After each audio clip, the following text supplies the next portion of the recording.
Nah, saya gini, yang saya pertanyakan itu ada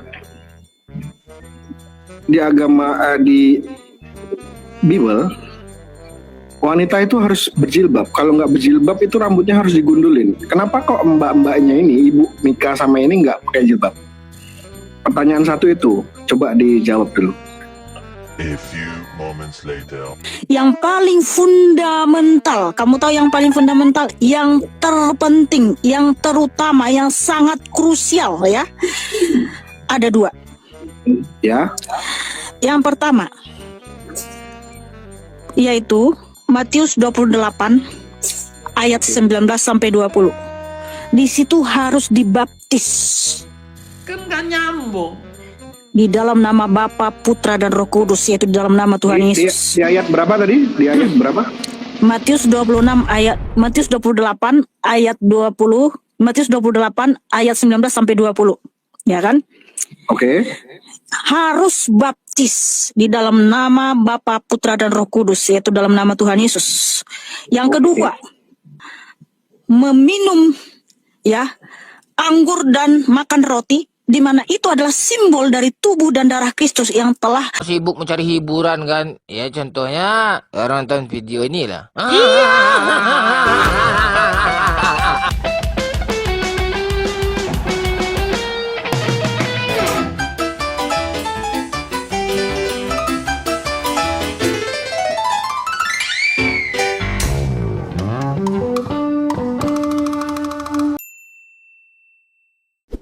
A'udzu billahi minasyaitonir rajim. Bismillahirrahmanirrahim. Assalamualaikum warahmatullahi wabarakatuh, teman-teman semuanya. Jumpa kembali dengan channel Otri Oten Ongo Official. Alhamdulillahirabbil alamin. Segala puji bagi Allah, Tuhan semesta alam. Tiada Tuhan selain Allah. Allah lah satu-satunya Tuhan. Tuhan yang tiada duanya, duanya saja tidak ada, apalagi tiga. Lalu bagaimana jadinya kalau Tuhan itu dipaksakan tiga? Ya Tuhannya memerintahkan pakai kerudung, pengikutnya malah minum anggur, sahabat. Jaka sembung bawa golok, nggak nyambung goblok. Itu lauten itu nggak pernah nyambung dan selalu goblok. Lain yang disuruh orang, lain pula yang dikerjakannya. Lain yang dia bicarakan, lain pula yang dilakukannya. Ongo Oten. Pasti para fansnya bilang, Mikana kan pakai kerudung, ditutupnya kepalanya. Itu di depan layar, Ongo. Coba fakta sebenarnya. Nih fakta sebenarnya. Pahatok. Wah, udah jumpa sama itu gue. Tembegemu. Kayak pernah lihat aja gue. Tembegemu. Iya, itu nggak pernah. Dokter. Kenapa? Dokter katanya. Nah, ngajumpa BHM ini. Elia Miron, Sang Debaters. Bukan, enggak live. Nanti baru ku posting.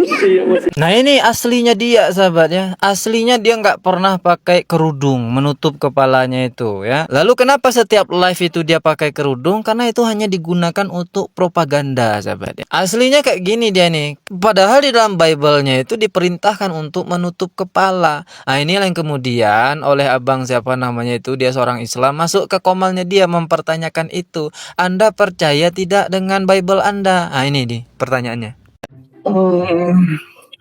Ini kan Ibu bilang kita bahas soal Injil aja, jangan bahas soal yang lain. Saya juga tadi lihat teman-teman kok ngomongnya bahasanya ngawur semua. Pertanyaan saya gini, Ibu sangat percaya 100% sama Injil ya? Betul. 100% percaya sama Injil ya? 1.000.000%. 1 Jadi- miliar. Aduh, nggak terkatakan sudah. Nah, saya gini, yang saya pertanyakan itu ada di agama di Bible, wanita itu harus berjilbab. Kalau nggak berjilbab itu rambutnya harus digundulin. Kenapa kok mbak-mbaknya ini, Ibu Mika sama ini nggak pakai jilbab? Pertanyaan satu itu, coba dijawab dulu. Pertanyaan satu itu coba dijawab dulu. Apakah si Mikantui ini betul-betul menjawab pertanyaan abang ini? Kita cek yang berikut ini. Oke. Nah,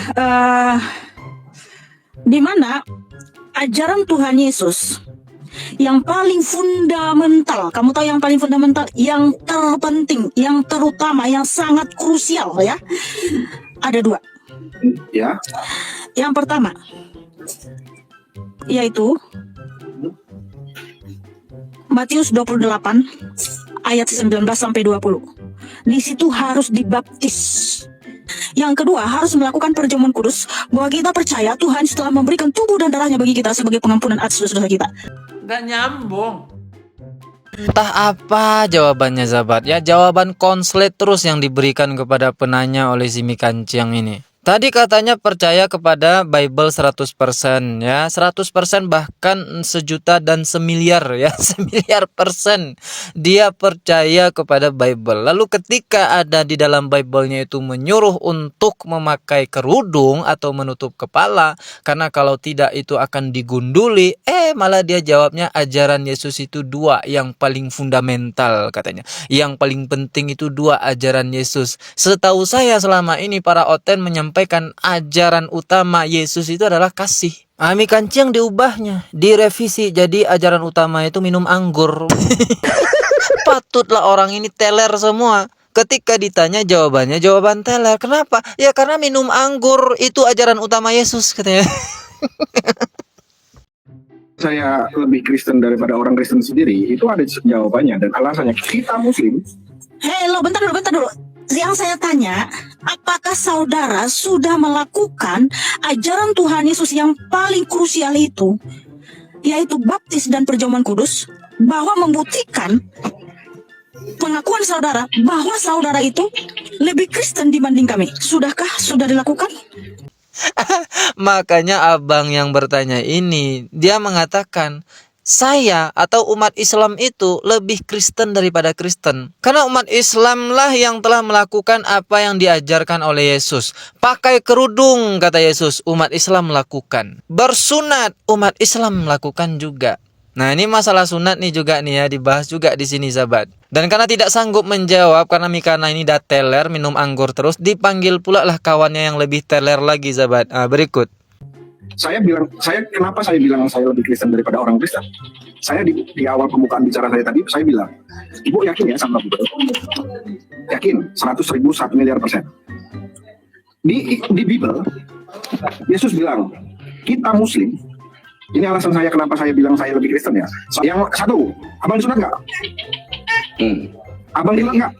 Oke, sunat. Di mana Tuhan Yesus mengajarkan sunat? Saya mau tanya, di mana Tuhan Yesus mengajarkan sunat? Nah, sekarang abang juga. Sekarang saya mau tanya, tunjukkan dalilnya dalam Alkitab kami. Di mana Tuhan Yesus mengajarkan sunat? Jangan kau cuma klaim. Oke, saya tunjukkan. Kalau ada tunjukkan, Oke. Ini ya. Silakan. Di mana? Nah, diundangnya yang lebih teler sahabat. Di mana ayatnya di dalam Bible bahwa ada perintah sunat? Ini Kejadian 17 10 nomor 10. Ringkasnya begini. Inilah perjanjianku yang harus kamu pegang. Perjanjianku yang harus kamu pegang ini ya. Perjanjian antara aku dan kamu serta keturunanmu. Yaitu setiap laki-laki di antara kamu harus disunat.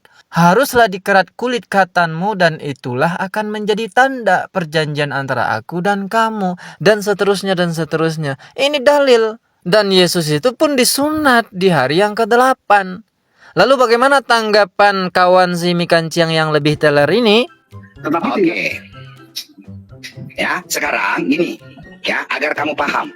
Oke. Makanya, kadang-kadang saya melihat kaum ini memang agak pusing.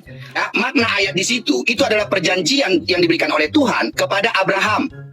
Ya, itu agar kau paham. Kau baca perikopnya dari atas. Jadi, yang berhak melakukan sunat daging itu adalah Abraham dan keturunannya secara daging. Siapa itu? Orang-orang Ibrani saat ini, orang-orang Israel dan orang-orang Yahudi itu. Oke, itu yang berhak melakukan melakukan sunat daging. Makanya dalam Roma 9 ayat 5, ya, dalam Roma 9 ayat 5, brother, di situ dikatakan apa? Tuhan Yesus yang dari dagingnya, ya, diturunkan dari bapak-bapak leluhurnya, dari garis keturunan Abraham. Makanya Tuhan Yesus melakukan sunat daging. Nah, kamu keturunan siapa? Kalau apakah kamu keturunan daging dari Abraham? Ya, kalau kamu keturunan daging dari Abraham, kamu silsilahnya diambil dari mana? Oke, saya tanya. Yang kedua, dengar dulu. Yang kedua, kamu jawab pertanyaan saya. Yang kedua, ya, kalau dalam perjanjian yang diberikan di dalam kitab Kejadian itu adalah hari ke-8. Tidak boleh lebih dan tidak boleh kurang. Kamu sunat hari keberapa? Sudahlah salah nyaring lagi. Nah, itulah Oten bin Teler itu sahabat. Karena sering minum anggur ya kayak gini jadinya. Sudah jelas sekali ayat Bible-nya memerintahkan untuk bersunat, lah mereka tidak melakukan itu. Lalu untuk membenarkan tindakan mereka yang melanggar apa yang diperintahkan oleh Yesus itu, mereka mengeraskan suaranya. Seolah-olah mereka yang paling paham terhadap Bible-nya. Abang tadi kan hanya membacakan itu ya, ayat Bible-nya itu. Tidak menafsirkan. Yang menafsirkan siapa? Si Teller ini. Katanya yang wajib disunat itu adalah keturunan Abraham. Yesus keturunan Abraham, makanya dia disunat. Orang-orang Ibrani atau Israel Yahudi karena keturunan Abraham disunat. Lalu Oten ini keturunan siapa? Tuhannya sendiri mengaku keturunan Abraham, lah mereka mengaku bukan. Ini dasar yang mereka lakukan untuk membenarkan tindakan mereka yang menentang ayat atau ajaran Yesus itu sendiri, sahabat. Akan ongok namanya itu. Ini Oten ya. Nah, makin kacau kan? Ya karena tiap hari minum anggur. Assalamualaikum warahmatullahi wabarakatuh.